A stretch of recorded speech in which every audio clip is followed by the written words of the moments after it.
All right, thanks, guys. My name is Brock Page, and I literally do sports picks for free right here on YouTube. I also do premium sports picks on a different website as well, but I'm not allowed to talk about it here on this platform.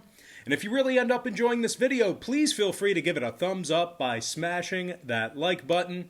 And if you're new here and you haven't already hit that subscribe button, please feel free to do that right now as well. I'd greatly appreciate it.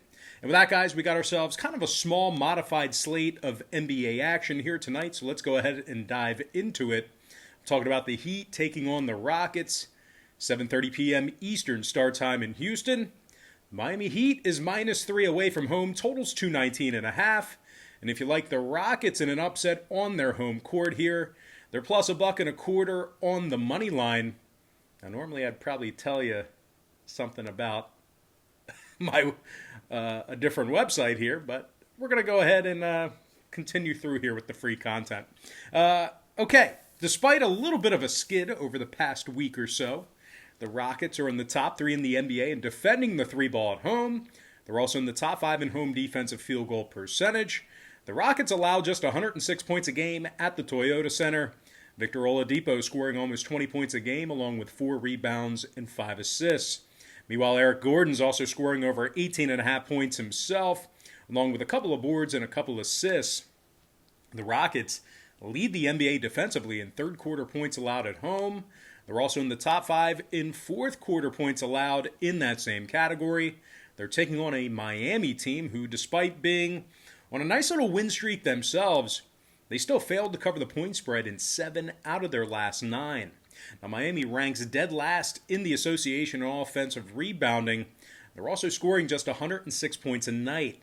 Now, Dragic and Silva are out. Vincent and Harkless are questionable. The Heat's been victorious in just 30% of their road games. Now, total-wise, when it comes to the number in this one, 3 out of Miami's last 4 stayed under the total, 6-3 to the under in their last 9. Meanwhile, the Rockets are a staggering 9-1 to the under on their home court this season themselves. I'm going to lean toward the underdog Houston Rockets +3 and the under 219.5. And before we go, oh wait, we can't do that anymore. All right, next game, it is going to be Raptors versus the Celtics, 7:30 p.m. Eastern start time. The Celtics are the 2.5-point favorite at home. Numbers 223 flat.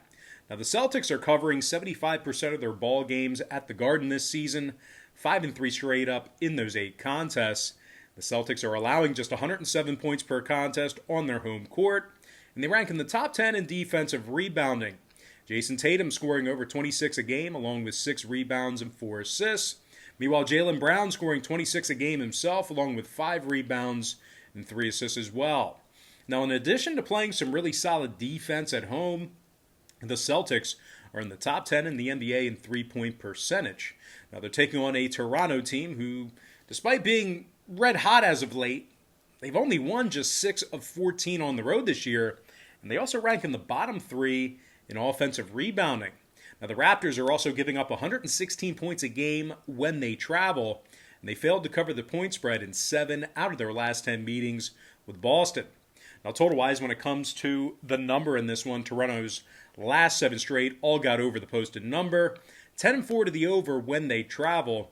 Meanwhile, the Celtics, on the other side of things, saw 3 out of their last 4 ball games get over the line themselves.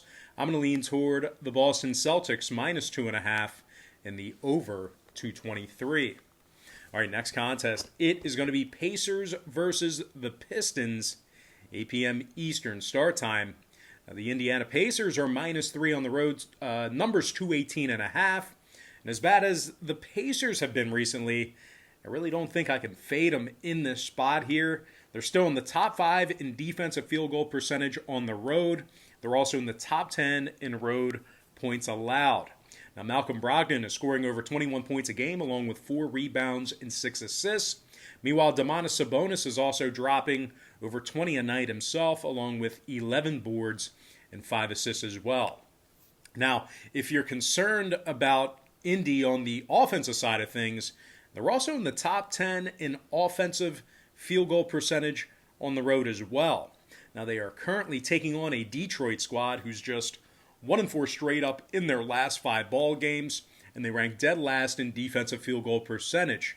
Now, the Pistons are giving up 114 points a game, and they're also in the bottom 5 in defending the 3-ball. Now, Okafor and Hayes are still out. Not much changing there with their statuses. Meanwhile, Jackson is doubtful. Now, total-wise, Detroit's last 2 ball games both got over the number, 6-3 to the over in their last 9. Meanwhile, the Pacers, on the other side of things, they are 60% to the over when they travel themselves. I'm going to lean toward the Indiana Pacers -3 and the over 218.5. All right, next contest I have for you, it is going to be the Magic versus the Warriors, 10 p.m. Eastern tip-off in Golden State. The Warriors are the 7-point favorite at home, totals 224.5. And if you like the Magic in an upset on the road here, they're plus 215 for some money line cash. Now, Orlando's on a 2-game losing streak, just 2-8 straight up in their last 10. Evan Fournier is questionable. Anthony and Aminu are questionable as well. Meanwhile, Michael Carter-Williams has been ruled out for the Magic here this evening. Of course, Aaron Gordon is going to be out for another 4 to 6 weeks, they expect as well. So no real surprises there with Gordon's status. But anyway, the Magic, they've won just 4 of 12 road games this season, and they rank dead last in offensive field goal percentage. Orlando scores just 104 points a game, and they're in the bottom 3 in shooting the 3-ball on the road. Now, they're taking on a Golden State team who's covered 3 out of their last 4 ball games. They also went 6-3 against the number in their last 9. The Warriors are in the top 10 in home scoring, top 10 in home offensive rebounding.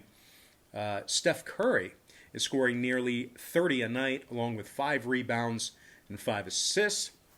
Meanwhile, Andrew Wiggins is scoring over 17 a night himself, along with 4 rebounds and a couple assists himself. Did I just say that? Himself twice in the same sentence?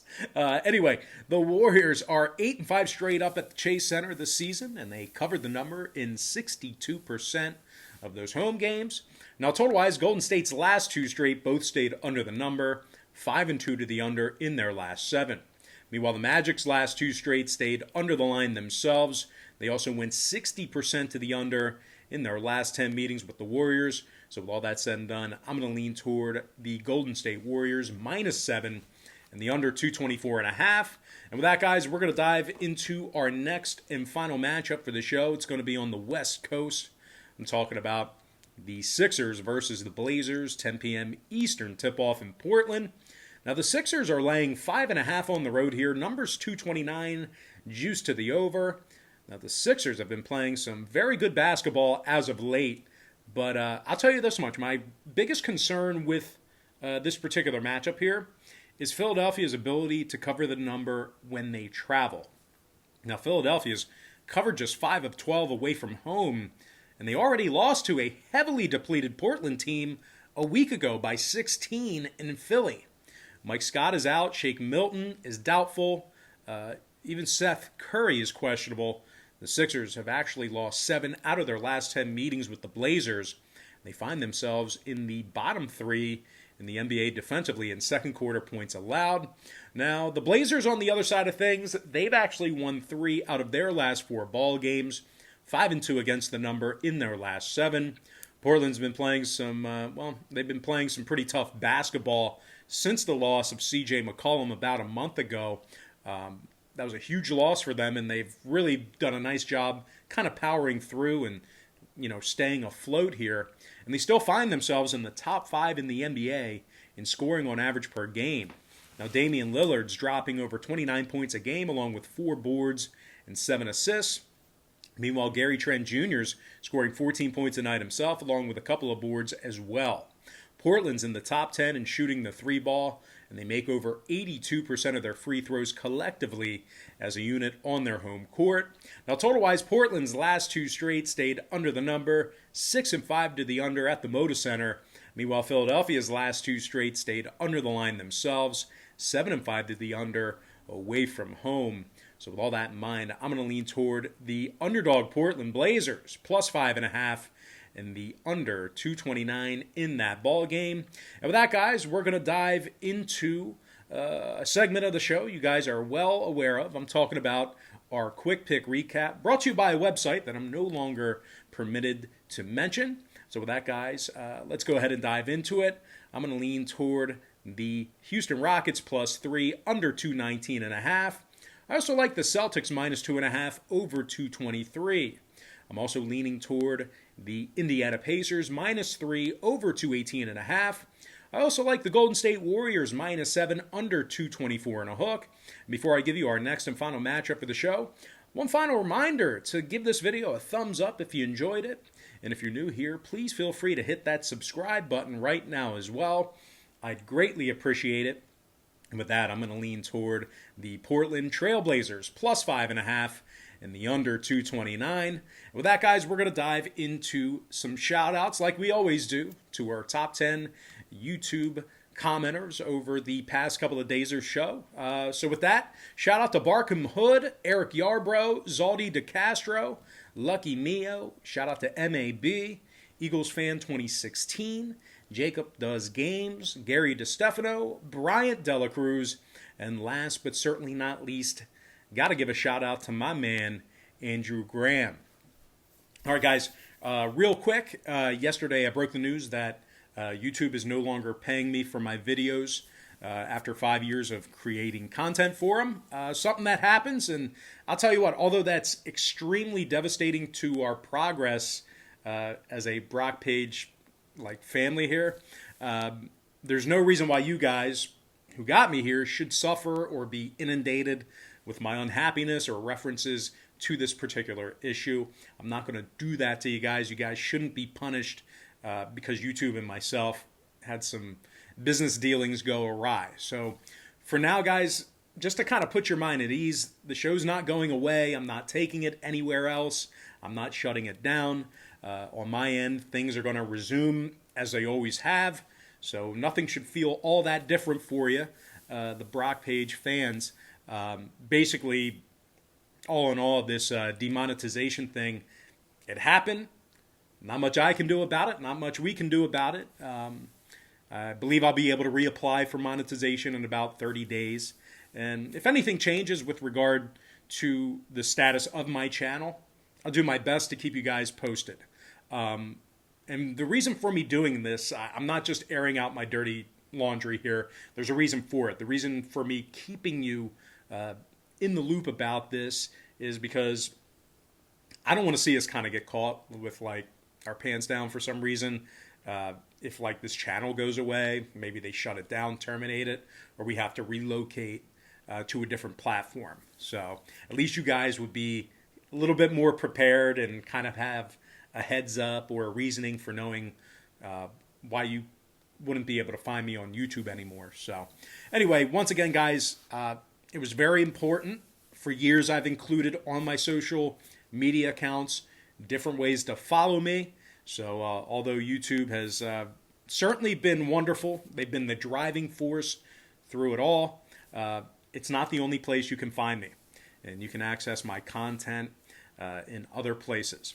So, and I guess for policy purposes as well, one thing I must remind you that these free picks are my personal opinions, and they are by no means guaranteed winners. They are to be consumed for entertainment purposes. And as a matter of fact, guys, I've never guaranteed a thing here over the past couple of years. I don't guarantee winners or picks. I mean, it's content. It's just good, heartfelt content that I literally put my soul into. But anyway, guys, that's going to do it for me. Gotta thank you for joining me right here on YouTube. Really hope you enjoyed all this great free content, all this great free information. And with that said, happy Thursday to you, and good luck to you.